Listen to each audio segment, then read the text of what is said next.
중국 전통의 조공무역이라는 것이 있는데요.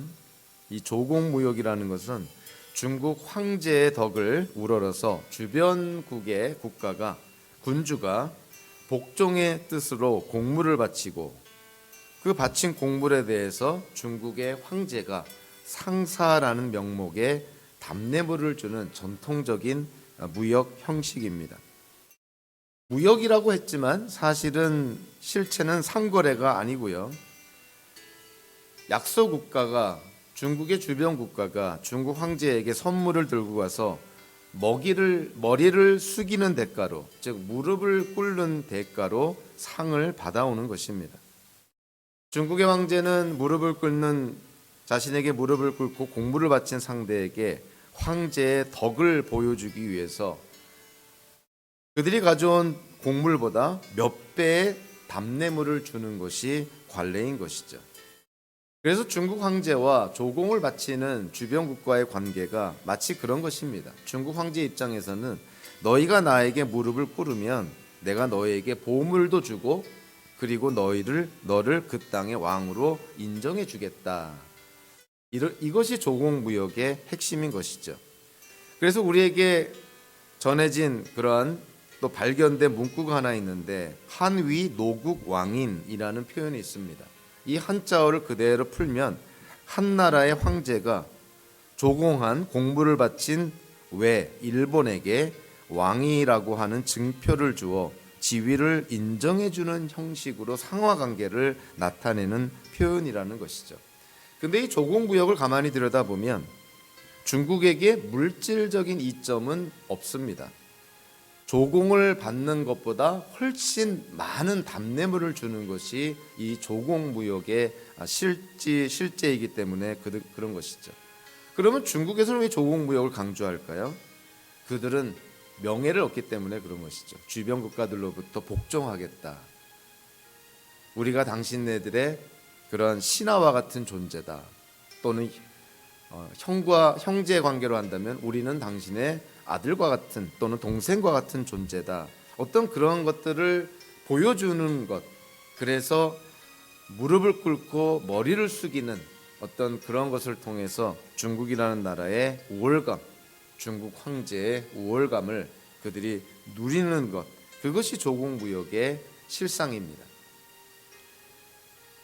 제가 이 조공무역이라는 중국의 전통의 조공무역이라는 내용을 좀 읽어보면서 그런 생각이 들었어요. 우리 좀 표현이 좀 그렇지만 기독교인들은 이 땅을 살면서 누구에게 조공을 바치며 복종의 그런 예를 갖추며 살고 있는가? 저와 여러분들은 이 땅을 살면서 누구에게 복종과 순종과 소위 말하는 조공을 바치면서 순종을 약속을 합니까? 사도 바울은 골로새서 1장 13절에서 하나님께서 우리를 암흑의 권세에서 건져내셔서 암흑의 권세, 즉 암흑의 세상, 하나님을 대적하는 이 세속적인 이 세상에서 우리를 건져내서 자기의 사랑하는 아들의 나라로 옮기셨습니다. 세상 나라에서 우리를 건져내셔서 이제 예수 그리스도께서 왕으로 계시는 하나님의 나라로 우리를 옮기셨다는 거예요. 그러니까 우리의 인생을 주관하는 주권자가 이 세상에서 예수 그리스도로 옮겨졌다는 것이죠.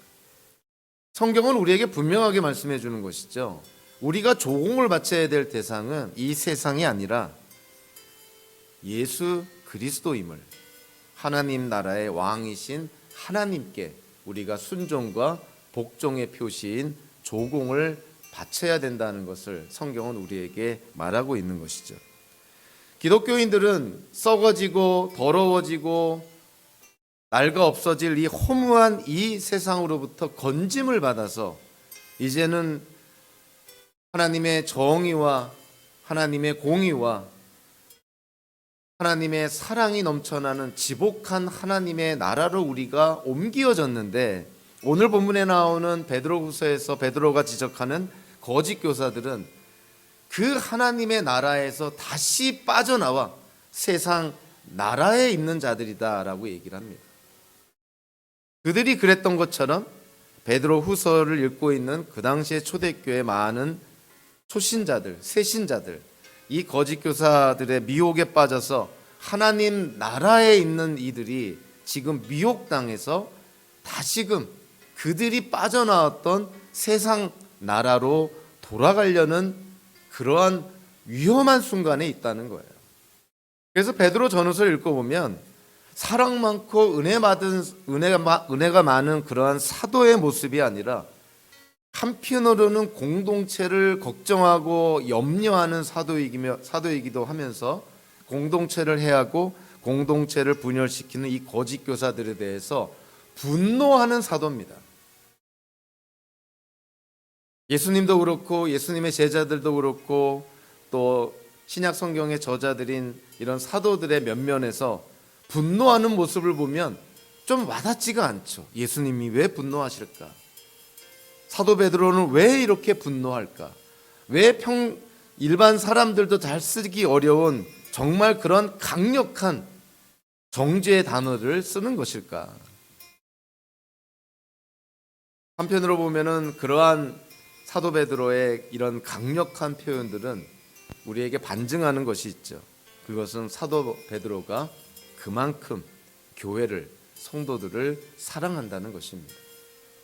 성도들을 미혹해서 다시금 세상 나라로 돌아가게 만드는 이 거짓 교사들, 공동체를 분열시키고 예수님의 몸된 교회를 나누려는 이런 자들에 대해서 사도 베드로가 분노한 것은 내가 아는 사람이 어려움을 당해서, 내가 아는 교회가 어려움을 당해서 그런 차원이 아니라 예수님의 핏값으로 산 성도들이, 예수님의 핏값으로 세워진 교회가 지금 다시금 타락하고 분열되고 지금 붕괴되는 그러한 위험을 바라보고 있으니 베드로가 분노하지 않을 수가 없는 것이죠. 너무나 쉽게 이해가 되는 베드로의 심정입니다. 저와 여러분들도 우리가 사랑하고 아끼는 누군가가 만약에 뭔가에 미혹이 되어서 유혹받아서 정도에서 벗어나고 하나님의 길에서 벗어나고 성도로서의 삶에서 벗어난다고 했을 때 우리가 그를 얼마나 아끼고 사랑하는지는 그러한 그의 모습에 우리가 어떠한 감정이 드러나는지를 보면 아는 것이죠. 지금 어려움에 처하고 타락하고 망해가는 그런 사람을 향해서 아무런 분노의 감정도 일어나지 않는다면 그것은 사랑하지 않는다는 뜻이죠. 사도 베드로가 그런 것입니다. 성도가 위험에 빠지고 교회가 붕괴될 위험에 빠졌을 때 사도 베드로는 분노하지 않을 수가 없는 거예요. 그리고 그러한 원인이 되는 거짓 교사들에 대해서 저주의 말을 하지 않을 수가 없는 것이죠.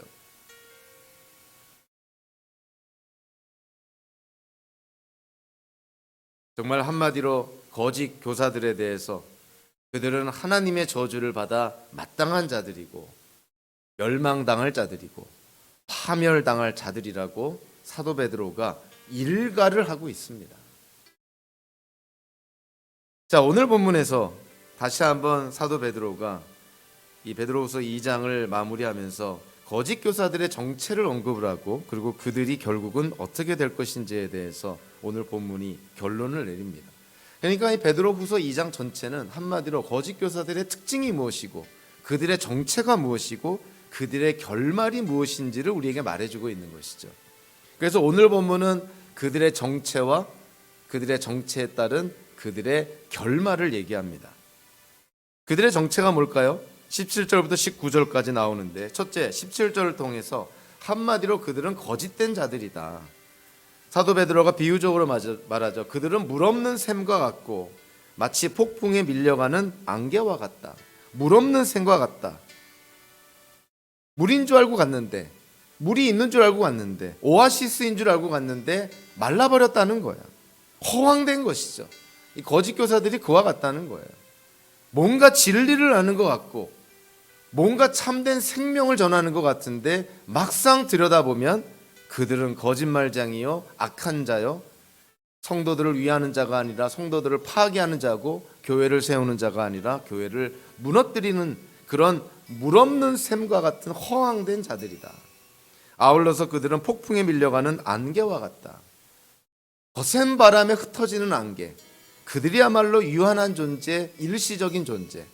거짓 교사들이 전하는 그 매력적인 어떤 가르침들, 사람들의 귀를 만족하게 하고 그 세대 또 현 세대의 사람들에게 참 마음에 드는 그러한 말들을 하는 그러한 가르침과 사조와 그들의 어떤 원리들, 교리들, 그와 같은 것들은 마치 바람에 흩어지는 파괴적이면서도 일시적인 안개와도 같다, 이렇게 얘기를 합니다.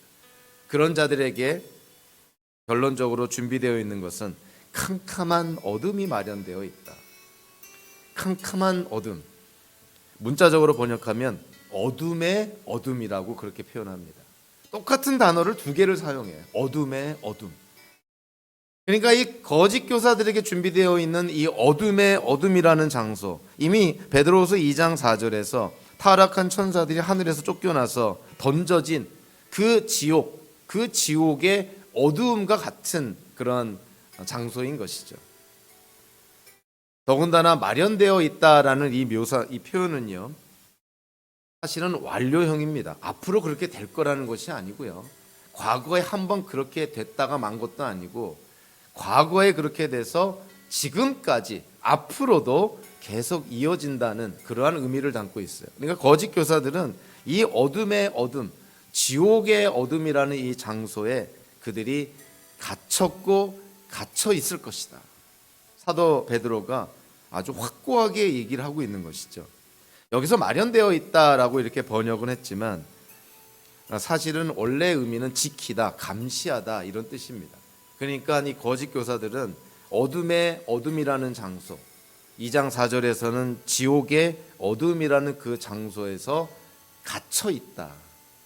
그리고 누군가가 그들을 지키고 있다, 이런 뜻이에요. 그러니까 이 거짓 교사들에 대한 사도 베드로는 확고한 그러한 확신을 갖고 있습니다. 이들의 결말이라는 것은 마치 저 지옥의 어둠에 갇혀서 영원토록 갇혀 있는 그러한 어떤 모습을 보여주고 있는 것이죠. 거짓 교사들은 말 그대로 거짓된 자들일 뿐만이 아니라 오늘 18절에 보니까 그들은 정말 믿을 수 없는 거짓을 일삼는 허탄한 자들이다 라고 묘사를 합니다. 18절에서 거짓 교사들을 어떻게 묘사하냐면요, 허무맹랑하게 큰 소리를 치는 자들로 묘사를 합니다. 새 번역에서는 아주 부드럽게 이해하기 쉽게 번역을 했지만 원어적으로 보면 오히려 더 강력하게 묘사를 합니다. 여기서 허무맹랑하게 라고 번역된 이 단어는 속이 텅 빈, 무가치한, 쓸모없는, 즉 무의미하고 허무하고 허탄하다는 뜻이에요. 거짓 교사들의 가르침이 그와 같다는 거예요. 그저 허무맹랑한 그냥 우스갯소리 이런 정도가 아니라 정말 속이 비고 무가치하고 쓸모없는, 무의미하고 허무하고 허탄한 그러한 가르침을 그들이 전하고 있다는 것이죠. 오늘 본문에서는 이들이 그러한 허탄한 가르침을 말하다라고 표현했는데 개역개정에서는 이 단어를 토하다라고 묘사합니다. 훨씬 더 원어에 가깝게 번역을 한 것이죠. 토하다. 그리고 어느 성경학자는 이 단어를 짓거린다라고 번역을 합니다. 거짓 교사들이 허탄한 이야기를 지금 짓거리고 있다는 거예요. 그들이 짓거리는 그 허탄한 이야기에 얼마나 많은 초대교회 성도들이 지금 미혹당해서 하나님께서 건져내신 세상 나라로 돌아가려고 하고 있다. 사도 베드로가 정말 분노하지 않을 수가 없는 것이죠. 그리고 여기서 말하다, 토하다, 짓거리다 이렇게 번역된 이 똑같은 단어가 오늘 본문 앞 문맥에 있는 16절에서 발람을 꾸짖은 나귀가 말을 했다라고 할 때 쓰였던 똑같은 단어입니다. 그러니까 우리에게 어떤 뉘앙스를 주고 있냐면 지금 사도 베드로가 발람을 꾸짖는 나귀의 그 짐승 소리, 비록 발람이 무슨 소리인지를 알아들었겠지만 그 나귀가 하는 그 목소리, 음색, 톤이라는 것이 그냥 듣기 좋은 말이었을까요? 짐승이 꺽꺽대는 소리로 얘기하지 않았겠습니까?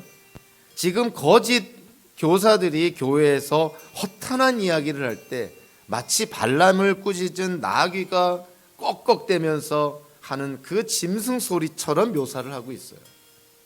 그러니까 이 거짓 교사들에 대한 이 사도 베드로의 분노는 정말 이 짧은 구절 단어에 너무나 많이 묻어 있습니다.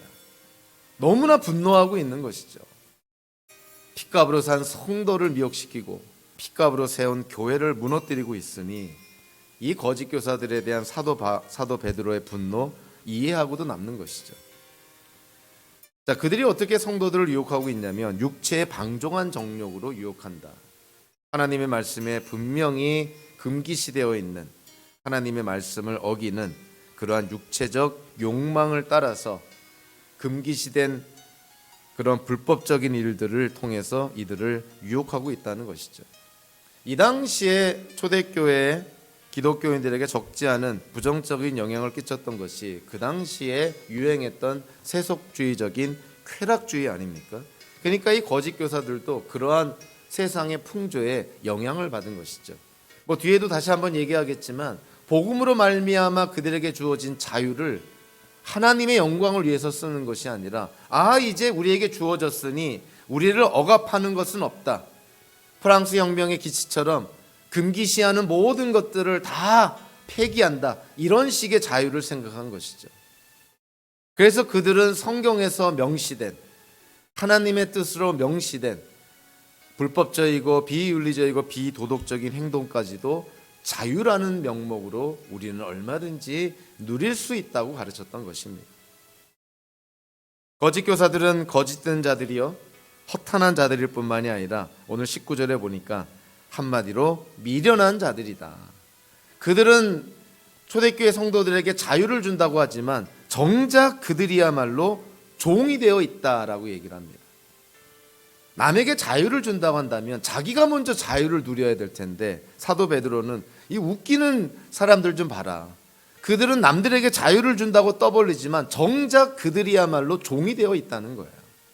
그것도 어떤 종이 되어 있습니까? 타락한 종이 되어 있다. 문자적으로는 멸망과 타락과 썩어짐의 종들이다. 이렇게 표현합니다.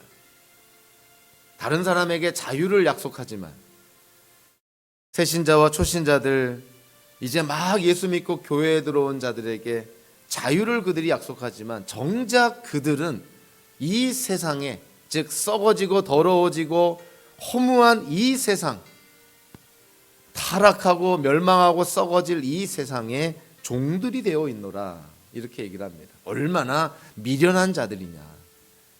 자기 자신도 지금 누구의 종이 되면서 누구에게 어떻게 자유를 준다고 얘기할 수 있느냐. 그들이야말로 정말 어리석은 자들 아니냐.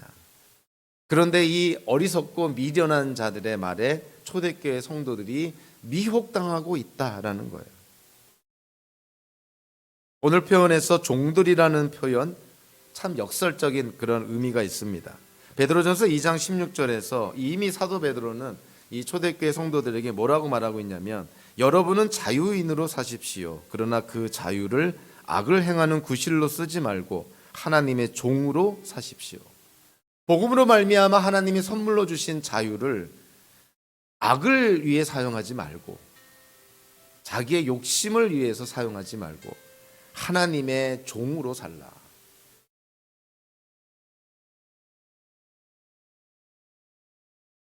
베드로전서 2장 16절 방금 언급한 이 베드로전서 2장 16절은 오늘 보면 19절을 이해하는 데 도움이 되는 말씀입니다. 복음을 통해서 우리가 받은 자유는 과연 어떠한 자유일까요? 물론 자유에는 두 가지 측면이 있습니다. 무엇으로부터의 자유가 있지만 또한 무엇을 위한 자유가 있는 것이죠. 그래서 자유라는 단어, 영어로 보면 freedom이라는 말도 있고 liberty라는 단어도 있습니다. 프리덤은 말 그대로 어디로부터 우리가 자유하게 됐다는 것이지만 리버티라는 것은 무엇을 위한 자유라는 측면으로 우리가 이해가 되는 것이죠. 하나님께서 이스라엘 백성들을 이집트에서 출애굽시켰을 때 하나님의 뜻과 목적이 뭐였을까요?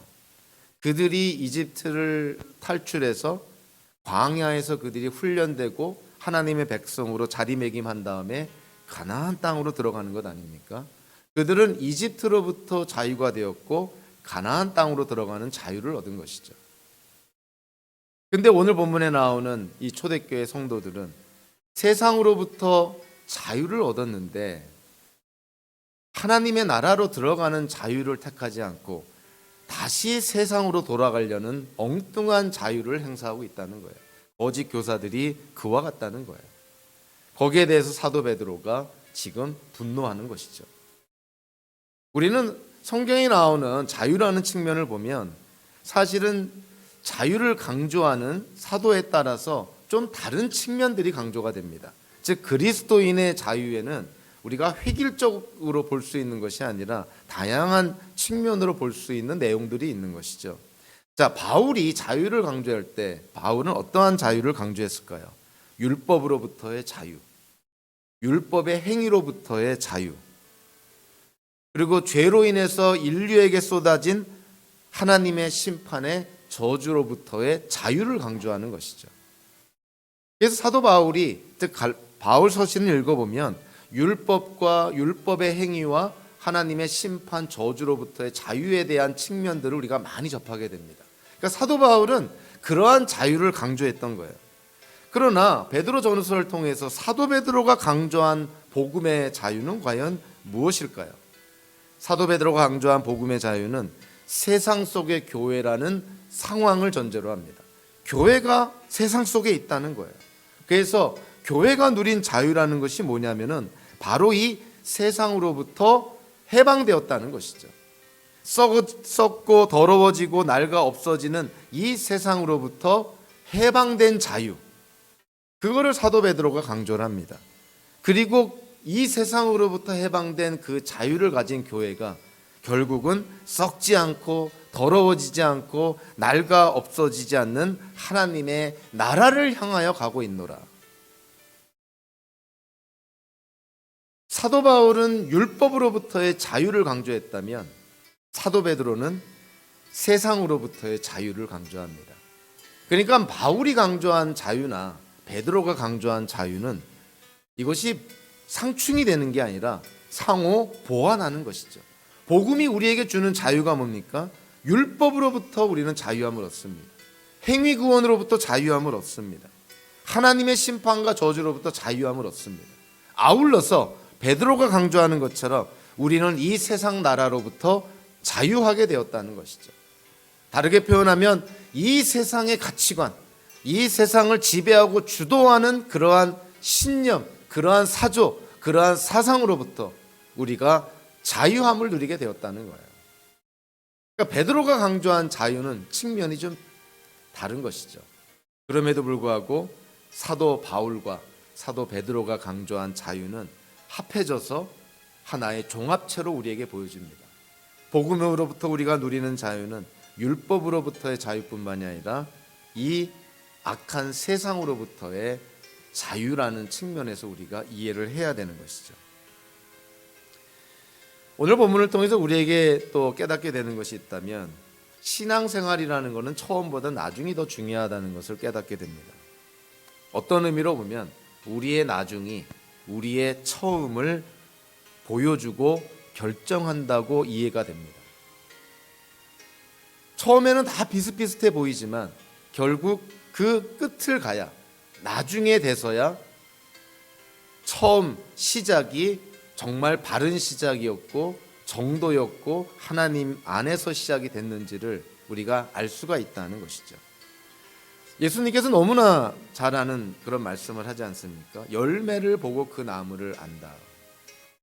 우리의 시작을 통해서는 긴가민가하지만 나중을 보고 시작이 정말 참이었는지 거짓이었는지 알게 된다는 것이죠. 사도 베드로가 거짓 교사들의 특징, 정체, 그리고 결말에 대해서 언급을 하면서 오늘 본문 20절과 22절에서 그 측면을 강조합니다. 이 거짓 교사들의 결말, 그들의 결국, 그들의 나중을 통해서 우리가 알게 되는 것은 그들이 시작부터 악한 자들이었다는 걸 깨닫게 되는 것이죠. 그들이 시작은 선한 자로 시작을 했다가 나중에 악한 자로 됐다는 것이 아니라 그들이 처음에는 진리를 믿었다가 나중에 거짓을 추종했다, 이런 측면이 아니라는 거예요. 그들이 나중에 거짓을 추종하고 거짓을 전파하고 그들이 악을 행하고 하나님께 불순종하고 불법을 행하는 걸 통해서 보니까 그들의 시작부터가 그들은 거짓된 자들이었다고 말하고 있는 것이죠. 오늘 보면 20절 전반부에 이렇게 성경을 시작을 합니다. 여기서도 왜냐하면이라는 그 이유를 나타내는 접속사가 많이 생략이 됐는데요. 오늘 세번역 성경에서도 여전히 생략이 되어 있습니다. 그래서 그 접속사를 포함해서 우리가 읽으면 왜냐하면 사람들이 주님이시여 구주이신 예수 그리스도를 알므로 세상의 더러운 것들에서 벗어나다가 그리고 이제 20절 후반부에 보면 다시 거기에 말려들어서 정복을 당하면 이렇게 이제 성경이 이어지고 있는 것이죠. 시작에 대해서 언급을 합니다. 사람들이 우리의 주님이시며 구주이신 예수 그리스도를 알므로 세상의 더러운 것들에서 벗어나다가 이것이 성도의 시작이라는 거예요. 자, 그런데 사실 20절과 21절은 이 말씀을 누구에게 지금 사도 베드로가 하고 있냐면 거짓 교사들을 대상으로 하고 있습니다. 그들의 처음이 이와 같지 않았는가? 이렇게 우리에게 보입니다. 자, 그런데 20절 후반부로 들어가 보면 그들이 벗어났다가 다시 말려들어서 정복을 당했다. 세상으로부터 벗어났다가 세상으로부터 피했다가 구약의 이스라엘 백성처럼 세상을 탈출했다가 다시 그들이 세상에 말려들어서 꼬임을 당해서 다시 세상에 정복을 당했다. 이집트를 탈출했던 이스라엘 민족이 다시 유혹을 받아서 이집트로 돌아갔다. 뭐 이런 의미인 거예요.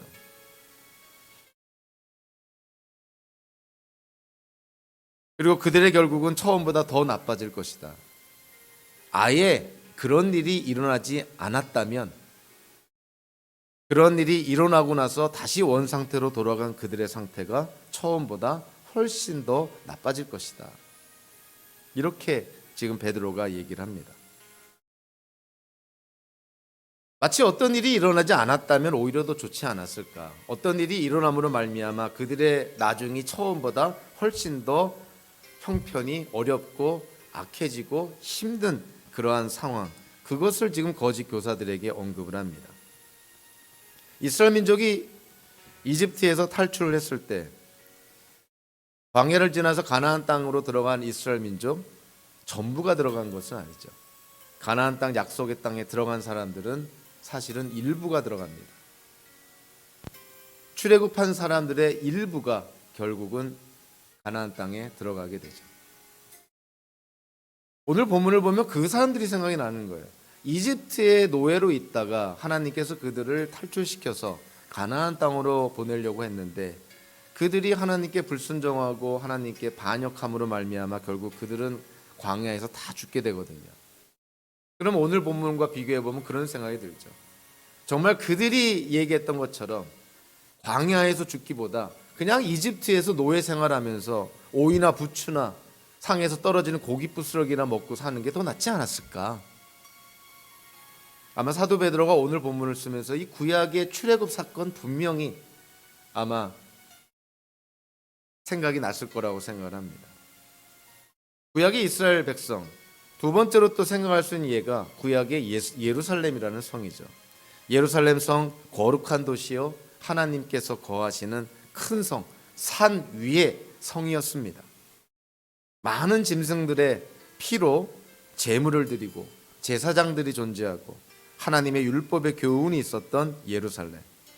그러나 그 예루살렘도 결국 마음의 할례를 받지 못한 이스라엘 백성들이 지속적으로 타락해 감으로 말미암아 예루살렘이 소돔과 고모라와 같은 성이 되었고 또 예수 그리스도를 십자가에 못 박힌 곳이 바로 예루살렘이었고 가장 치욕스러운 악의 소굴로 타락하게 되는 것이죠.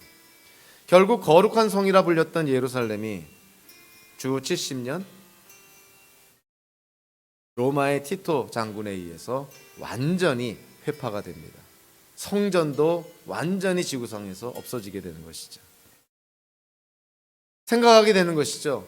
아예 예루살렘이라는 성이 하나님의 거룩한 성, 거룩한 도시로 택함을 받지 않았다면 이렇게까지 멸망하진 않았을 텐데 하나님께 택함을 받았는데 그들이 하나님께 불순종하고 하나님 대신에 엉뚱한 우상을 섬기고 하나님의 정의와 공의는커녕 하나님을 욕되게 하는 그들의 모습으로 말미암아 결국 하나님께로부터 징계를 받아 멸망을 당하게 되는 것이죠. 그들의 나중이 처음보다 훨씬 추악하고 비참했던 것이죠. 베드로후서의 논조도 마찬가지입니다. 지금 교회 안에 있는 거짓 교사들, 결론적으로 오늘 본문을 통해서 알 수 있는 것은 그들은 처음부터 기독교인은 아니었다. 거듭난 중생한 기독교인은 아니었다는 것이죠. 그럼에도 불구하고 그들은 어떠한 연유로 어떠한 과정을 통해서 교회에 들어와서 거듭난 중생한 성도의 흉내를 내고 더 나아가서 교회 안에서 가르치는 자의 자리까지 앉고 교사라는 자격까지 갖게 되고, 자, 그런 자들에 대해서 사도 베드로가 사실 오늘의 표현은 거의 조롱에 가까운 표현입니다. 거짓 교사들에게 그런 것이죠. 너희들이 아예 교회에 있질 않고 교회 밖에서 죄 짓는 죄인으로 있는 것이 더 나을 뻔했다. 자, 왜 그럴까요? 교회 밖에 죄인으로 있으면 우리가 보기에 전도 대상자가 되고 경우에 따라서는 어떤 찬스가 있는데, 이들이 교회에 들어와서 스스로를 기만하고 사람들을 기만하고 위선과 위장을 한 상태에서 교회 안에서 믿음 좋은 신앙인처럼 행하고 있으니 누가 이들에게 복음을 전하고 누가 이들에게 예수님을 전하고 누가 이들에게 회개하고 예수님을 믿으라고 말씀을 전할 수 있을까요? 이들이야말로 찬스가 없는 것 아니냐. 그러니까 사도 베드로가 이들에게 말하는 것입니다. 거짓 교사들, 너희들이 아예 교회 밖에 있었으면 그래도 찬스가 있는데 교회 안에 들어와서 신앙 좋은 척하고 폼이나 잡고 더 나아가서 믿음 약한 새신자들을 지금 유혹해서 망하게 만들고 있으니 너희야말로 정말 절망적인 것 아니냐. 이렇게 지금 사도 베드로가 지금 일가를 하고 있는 것이죠. 책에 보니까 그런 재미난 표현이 있더라고요. 깊은 잠을 자는 사람은 깨울 수 있지만 잠자는 척하는 사람은 깨울 수가 없다. 아예 죄인으로 드러난 사람은 찬스가 있는 것이죠. 우리가 기도하고 또 하나님께서 허락하신 복음도 전하면 되니까. 전혀 예수님도 모르고 복음도 모르고 구원, 중생, 죄사함, 회개 전혀 경험도 없는 사람이 그냥 기독교 문화에 젖어버려가지고 교회 문화에 젖어서 남들 흉내나 내면서 그렇게 교회에 들락날락하고 신앙생활하는 척하는 사람들에게 무슨 찬스가 있겠느냐 하는 거예요. 그러니까 이 베드로가 2000년 전에 초대교회에 전한 이 말씀은 정말 우리가 정직하게 바라보면 현대 교회에 주는 말씀이라고 해도 전혀 놀랄 일이 아닙니다. 신앙생활에 연륜이 짧은 성도들은 그런 경험이 없을지 모르지만 저 같은 경우는 이제 오랜 기간 동안 교회 신앙생활도 하고 또 목사로서 사역자로서 사역도 하다 보니까 별의별 사람들을 많이 만나게 되죠. 이 말씀을 보면서 이전에 섬겼던 교회에 누군가가 자꾸만 생각이 나는 거예요. 과연 그들은 구원받은 자들인가? 과연 그들은 중생한 자들인가? 정말 저들이 저렇게 삶을 끝낸다면 저들은 하나님 앞에 섰을 때 정말 예수 그리스도의 생명책에 저들의 이름이 기록되어 있는가? 오늘의 말씀을 준비하면서 떠올랐던 그 많은 사람들, 대부분의 사람들, 저부터 자신이 없더라고요. 과연 이들이 구원받은 자들인가? 만약에 그 상태에서 인생을 끝난다면 저들이 과연 저들이 하나님께 받았다는 저 하나님의 은혜로 주어진 그 복음의 결과들을 과연 누릴 수가 있을까? 저는 절대로 그러지 않을 거라고 생각합니다. 그럼에도 불구하고 우리가 참 조심해야 될 부분이 하나 있는 것이죠. 현재의 모습, 지금의 모습, 정말 위선적으로 보이고 가식적으로 보이고 회칠한 무덤 같은 그런 가장한 거짓 교사들처럼 보이는 그들이라 할지라도 그들이 이 세상 떠나기 전에 그들에게 하나님의 은혜가 주어진다면 그들도 죽기 전에 회개할 수 있다는 거예요. 그래서 우리가 지금의 모습만 가지고 지금 눈앞에 비춰지는 모습만 가지고 우리가 누군가를 심판하고 정죄하는 것은 성도의 자세도 아니고 성도가 그렇게 그러한 태도를 취해서도 절대로 안 됩니다. 부자가 천국에 들어가는 것이 낙타가 바늘기 들어가는 것만큼 어렵다 했을 때 예수님께서는 하나님 안에서 불가능한 일은 없다 그랬습니다. 우리가 생각하기에 저런 인간이 어떻게 복음 믿고 구원을 받을 수 있을까 이렇게 생각을 해도 그런 인간도 하나님이 허락하시면 회개하고 예수님 믿고 구원과 영생을 누릴 수 있습니다. 그렇기 때문에 우리가 깨어 있어야 되고 경각심을 가져야 되지만 그렇다고 해서 우리가 너무나 쉽게 누군가를 심판하고 정죄하고 재단해버리고 우리가 하나님인 양 판단해버리는 것이야말로 오히려 더 위험하다는 것이죠. 그래서 오늘의 말씀은 우리에게 경각심도 불러일으키고 우리를 돌아보는 시간도 같지만 혹여라도 우리가 이런 영적으로 교만한 생각이 있었다면 우리야말로 회개해야 될 사람들인 것이죠. 우리야말로 구원받기에 조금도 준비되지 않는, 어찌 보면은 세상 밖에 있는 사람들보다 더 못할 수도 있는 우리를 하나님의 은혜로 구원해 주셨는데 우리가 누구를 비난하고 누구를 정죄하고 누구를 심판합니까? 우리는 그럴 존재가 아니라는 것이죠. 다만 우리가 미혹되지 않도록, 우리의 가족이 미혹당하지 않도록, 우리의 공동체가 이런 거짓 교사들의 거짓된 가르침에 흔들리지 않도록 우리가 영적으로 깨어 지켜야 된다는 것이지, 하나님처럼 하나님이 되어서 다른 사람들을 심판하고 정죄하라는 것은 아닌 것이죠. 그래서 오늘 말씀은 우리에게 다양하게 줍니다. 깨어 있어야 되고 우리를 돌아봐야 되고 혹여라도 우리가 영적으로 교만해진 게 있으면 우리야말로 먼저 회개해야 되는 것이죠. 특별히 오늘 본문 20절과 21절에서 많은 성경학자들도 그리고 많은 기독교인들도 이 부분에 있어서 굉장히 어려워합니다. 왜냐하면 예수님의 말씀이나 사도 바울의, 그러니까 바울 서신서나 또는 일반 서신서에서도 사도들도 예수님의 제자들도 성도의 견인이라는 가르침에 대해서 확고부동하게 얘기를 합니다. 하나님께서 한번 택하시고 부르시고 하나님의 자녀 삼아 주신 자, 하나님이 결코 놓치지 않고 하나님은 한 사람도 놓치지 않고 다 지켜주실 것이고 예수님께서 이 땅에 다시 오실 때 그들이 다 부활하여 영생을 누리게 될 것이라고 성경은 우리에게 분명하게 얘기를 합니다.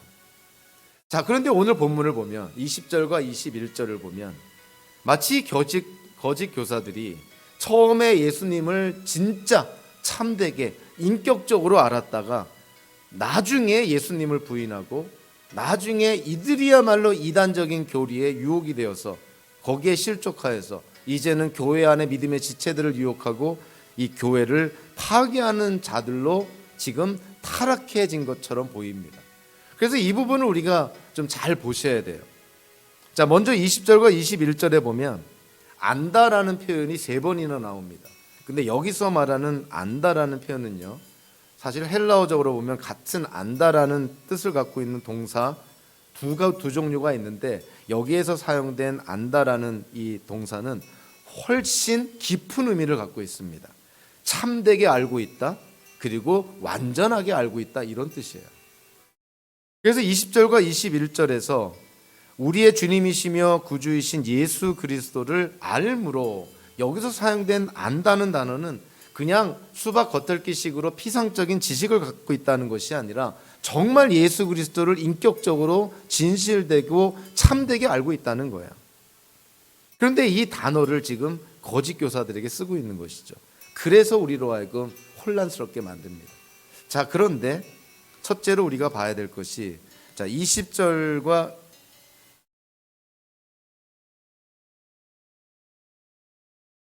21절을 보면 우리의 주님이시며 구주이신 예수 그리스도를 안다라고 거짓 교사들에게 이 표현을 언급을 하면서 그 문장에서 어떠한 문장을 쓰고 있냐면 이것이 그냥 평범한 직설법적인 그런 문장을 쓰는 것이 아니라 가정법을 씁니다. 자, 이들이 우리의 주님이시며 구주이신 예수 그리스도를 알므로 세상의 더러운 것들에서 벗어났다가 다시 거기 말려들어서 정복을 당하면 이런 것이죠. 그러니까 이러한 상황이 된다면 이런 것이에요. 그러니까 이것이 진리라고 얘기하는 것이 아니라 만약에 초대교회 성도들이 만약에 이런 경우를 겪게 된다면 이런 것입니다. 가정을 한 것이죠. 그래서 이거는 거짓 교사들이 처음에 예수 그리스도를 구원받은 성도, 중생한 성도처럼 인격적으로 진실되게 알았다는 것을 의미하는 것이 아니라 하나의 가정이 되는 상황을 묘사합니다. 가정이 되는 상황이라는 것은 실제로 일어나지 않는 상황을 가정으로 얘기를 하는 것이죠. 그러면서도 경고성을 띠고 있는 것이죠. 이러한 일들이 일어나는 것 성경 전체의 가르침을 통해서 보면 일어날 수가 없어요. 하나님께 택함 받은 자가 하나님을 부인한다. 예수님의 핏값으로 구원받은 자가 예수님을 부인한다. 이런 일이 일어나지는 않습니다. 그런데 만약에 사도 베드로도 그렇고 히브리서 기자도 그랬습니다. 그런데 만약에 이런 일들이 일어난다면 그들이야말로 가망성이 없는 자들이다. 그렇게 강조하고 있는 것이죠. 그러면서 초대교회 성도들에게 경각심을 불러일으킵니다. 이런 일은 일어나지 않지만 이런 일이 혹여라도 일어나지 않도록 여러분들이 깨어 있어야 됩니다. 예수 그리스도를 인격적으로 안다는 표현을 만일이라는 그런 가정법과 관련해서 이 문장이 구성되어 있다는 것을 우리가 좀 눈여겨볼 필요가 있는 것이죠. 그냥 단순히 거짓 교사들을 묘사했다고만 생각할 것이 아니라 거짓 교사들을 묘사한 이 표현이 어떠한 문장 구조 안에 있는지를 우리가 알면 이 문장에서 사도 베드로가 강조하는 부분을 알게 되는 것이죠. 사실 성경 전체를 통해서 보면 정말 부인할 수 없는 성경의 가르침이 있습니다. 특별히 예수님도 사도 바울도 이 성도의 견인, 하나님께서 한 번 구원해 주시자 하나님이 그 구원을 끝까지 지켜주신다. 이 부분에 대해서는 예수님도 사도 바울도 이거는 초등학생도 이해할 수 있을 정도로 명확하게 얘기를 합니다. 뭐 해석에 어떤 이론이 있을 수가 없어요. 이 부분에 대해서 해석이 다르다? 그럴 수 없을 정도로 아주 명료하게 얘기를 합니다. 요한복음서 10장에서 예수님은 선한 목자라는 비유 가운데 이렇게 말씀하시죠. 내 양들은 내 목소리를 알아듣는다. 나는 내 양들을 알고 내 양들은 나를 따른다. 나는 그들에게 영생을 준다. 그들은 영원토록 멸망하지 않을 것이요 또 아무도 그들을 내 손에서 빼앗아가지 못할 것이다. 사도 바울도 로마서 8장 28절 30절에서 이렇게 말합니다. 하나님께서는 이미 정하신 사람들을 부르시고 부르신 사람들을 의롭게 하시고 의롭게 하신 사람들을 또한 영화롭게 하셨습니다. 확정된 사실로 묘사합니다. 하나님이 아시고 부른 자, 우리가 유효한 부르심이라 이렇게 좀 어려운 말로 표현하지만 하나님이 부르신 자, 부르신 자를 의롭게 하시고 의롭게 한 자를 거룩하게 하시고 거룩하게 하신 자를 영화롭게 하셨다. 미래에 일어날 일을 이미 일어난 것처럼 과거로까지 묘사합니다. 사도 바울은 확신하는 것이죠. 하나님께 부름받은 자 결코 실족할 수 없다. 물론 우리가 살아가면서 죄를 짓기도 하고 불순종하기도 하고 어떤 때는 교회를 떠나 방황하기도 하죠. 그러나 한 번 하나님께 택함 받은 자, 한 번 하나님께서 예수님의 생명책에 이름을 기록한 자는 반드시 다시 돌아온다는 거예요. 빌립보서 1장 6절에서도 사도 바울이 또 이렇게 묘사하죠. 선한 일을 여러분 가운데 시작하신 분께서 즉 하나님께서 그리스도 예수의 날까지 그 일을 완성하시리라고 나는 확신합니다. 우리에게 구원의 시작을 우리에게 구원을 허락하신 하나님께서 그 구원의 완성을 분명하게 이루시고 완성할 것입니다. 확신하는 것이죠. 사도 베드로는 오늘 본문을 통해서 이와 같이 명료하게 표현은 안 됐지만 사실 거짓 교사들에 대해서 그렇게 말하고 있는 것입니다.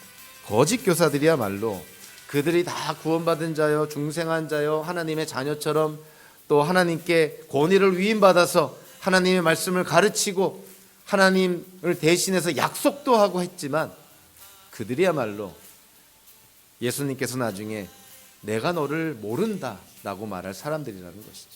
주여 주여 하면서 기적을 행하고 주여 주여 하면서 예수 그리스도를 칭송을 했지만 결국 마지막 심판 때에서 심판자로 이 땅에 오신 예수님에 의해서 그들은 거부당할 거라는 것이죠. 생각만 해도 우리가 생각할 수 있는 최악의 시나리오인 것이죠. 오늘 보면 마지막 22절에서 사도 베드로가 하나의 속담, 하나의 교훈을 우리에게 줍니다. 두 개의 속담인데 하나는 성경에 그 내용이 들어있는 것이고 또 하나는 그 당시의 사람들이 익히 잘 알고 있는 내용을 언급을 합니다. 22절에서 속담이라고 했지만 원어적으로 보면 참된 속담 이렇게 표현합니다. 그러니까 사도 베드로가 여기서 언급한 속담은 그냥 그럴 수도 있고 이럴 수도 있는 속담이 아니라 진실된 속담이라는 거예요. 그리고 첫 번째 언급한 거, 개가 자기가 토한 것을 도로 먹는다라는 것은 잠언 26장 11절에 그 내용이 그대로 담겨져 있고요. 돼지가 몸을 씻고 나서 다시 진창에 둥근다. 그 당시에 로마 사회에서 회람되던 그러한 내용 중에 이야기 중에 하나인 것이죠. 로마 시대나 성경에서나 개나 돼지는 다 부정한 동물로 여겨졌습니다. 특히 누구를 경멸할 때 그리고 본인 자신을 비하할 때 개라는 표현을 많이 썼죠.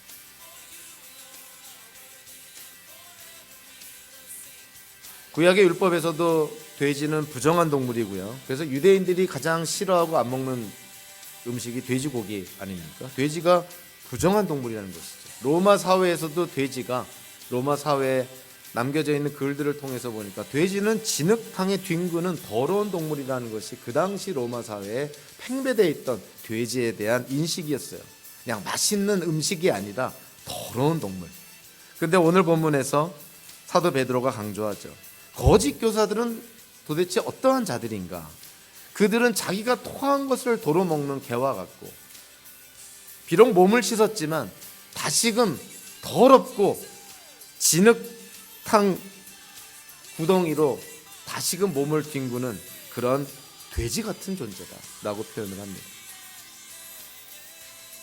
생각만 해도 구역질이 나는 그러한 것을 사도 베드로가 묘사하고 있는데 여기서 우리가 참 꼭 바라봐야 될 것은 개나 돼지는 뭐 더럽다 이러한 것보다도 이들에게 있어서 정말 중요한 특징은 뭐냐면 이 속담에 나오는 개나 돼지는 더러움을 분별하지 못한다는 거예요. 자기가 토한 것이 더럽다는 것을 분별하지 못합니다. 돼지는 자기가 지금 나와서 깨끗하게 씻었지만 자기가 나온 저 더러운 진창이 더럽다는 것을 분별하지 못하는 거예요. 거짓 교사들이 그렇다는 거예요. 지금 그들은 최악의 경우가 그런 것이죠. 자기가 지금 거짓말로 지금 더러운 그러한 음식, 더러운 진흙 같은 그러한 거짓 가르침을 하는데 정작 거짓 교사들은 자기가 거짓말을 하고 있는 줄을 모르고 있다 하는 거예요. 이게 참 답이 없는 현실인 것이죠. 자기가 거짓말을 하고 있다면 하나님이 일반 은총 가운데 주어진 그 양심을 통해서 조금이라마 회심의 기회가 있을 텐데 거짓말을 하면서도 자기가 거짓말을 하고 있다는 것을 모릅니다. 개가 자기가 토한 것을 도로 먹으면서 돼지가 진창에 다시 뒹구면서 자기가 토한 것이 더러운 것인지 진창이 더러운 것인지를 분별하지 못한다는 것이죠. 이 거짓 교사들이 그와 같다는 거예요. 그래서 오늘 본문에서 사도 베드로가 이 거짓 교사들의 정체와 결말에 대해서 17절과 19절에 대해서는 그들이 어떠한 정체인가, 20절과 22절에서는 그들의 결국이, 그들의 결말이 어떻게 날지에 대해서 명료하게 강조를 합니다. 한마디로 그들은 더러운 자들이니 더러울 수밖에 없는 것이고 죄의 삭시 사망이고 썩어짐이니 그들의 결국은 사망 곧 썩어집니다. 썩고 더럽고 낡아 없어질 허무한 이 세상에서 하나님이 우리를 구출해서 하나님의 아들이 왕으로 계시는 하나님의 나라로 우리를 옮겨줬는데, 이 거짓 교사들은 하나님의 나라로 옮겨진 자들이 아니라 여전히 세상 나라에 있으면서 흉내만 내고 있는 자들이라는 것이죠. 그러니까 세상 나라 안에 속해 있는 거짓 교사들, 그들의 결국이 어떻게 된다는 거예요? 세상처럼 된다는 것이죠. 세상처럼 그들은 더러워질 것이고 썩어질 것이고 허무한 존재가 될 것이다. 이렇게 베드로가 얘기하고 있는 것이죠. 성도는 어떻게 세상을 이길 수가 있습니까? 사도 베드로가 간접적으로 언급을 하는 것이다. 세상을 이기신 예수 그리스도와 연합한 성도들, 예수님을 믿음으로 말미암아 세상을 이기신 예수님과 연합한 성도들, 예수님이 세상을 이기셨으니 예수님과 연합한 성도들도 세상을 이긴다는 거예요. 우리의 힘이 아니라 예수님과 연합되었기 때문에, 삼위일체 하나님이 우리 안에 거하시기 때문에 우리는 연합한 예수 그리스도로 말미암아 세상을 이긴다는 것입니다. 사도 베드로가 말합니다. 우리는 세상을 이길 수 있다는 거예요. 더 나아가서 성도는 세상을 이겨야 된다는 거예요. 예수 그리스도와 연합한 성도라면 세상을 이길 수 있고 이겨야 된다는 것입니다. 저와 여러분들은 매 순간순간 선택을 합니다. 하나님, 어쩔 수 없었어요. 어쩔 수 없이 하나님 말씀에 불순종할 수밖에 없었습니다. 어쩔 수 없이 타협할 수밖에 없었습니다. 어쩔 수 없이 저는 이 길을 갈 수밖에 없었습니다. 그 상황과 그 여건, 그 처지를 생각하면 인간적으로 우리가 이해가 되는 부분도 있지만 하나님 안에서는 어떠한 것도 변명이 되지가 않는 것이죠. 하나님이 우리를 인격체로 지으시고 그리고 죄로 손상된 우리의 인격을 예수 그리스도로 말미암아 회복시켜 주고 있고, 그래서 우리는 지금 선과 악을 분별하고 진리와 거짓을 분별하고 하나님의 뜻과 우리의 욕심, 세상의 가치관을 우리는 분별할 수 있는 존재입니다. 그래서 우리가 내린 선택은 우리에게 책임이 있는 것이죠. 그래서 성도들이 이 땅을 살 때 자기가 내린 선택에 책임을 져야 됩니다. 부모가 내린 선택, 자녀에게 엄청난 영향을 끼칠 테니 부모의 선택에도 부모의 책임이 뒤따르는 것이죠. 성도의 선택에도 성도의 책임이 뒤따르는 것이죠. 목사의 선택에도 목사의 책임이 뒤따르는 것입니다. 적어도 성도라면 자기가 선택하고 자기가 행한 것에 대해서 책임은 질 줄 알아야 되는 것이죠. 예수 그리스도와 연합한 성도, 예수 그리스도와 연합한 기독교인들, 예수 그리스도와 연합한 하나님의 자녀들, 예수님이 세상을 이기신 것처럼 우리도 세상을 이길 수 있습니다. 하나님 안에서 저와 여러분들 하나님의 약속을 확고히 신뢰하며 하나님의 전능하심을 믿으며 예수님이 세상을 이긴 것처럼 우리도 세상을 이기며 하나님께 영광을 돌리는 저와 여러분들 되시기를 주님의 이름으로 축원합니다. 기도하겠습니다. 사랑의 하나님, 감사합니다.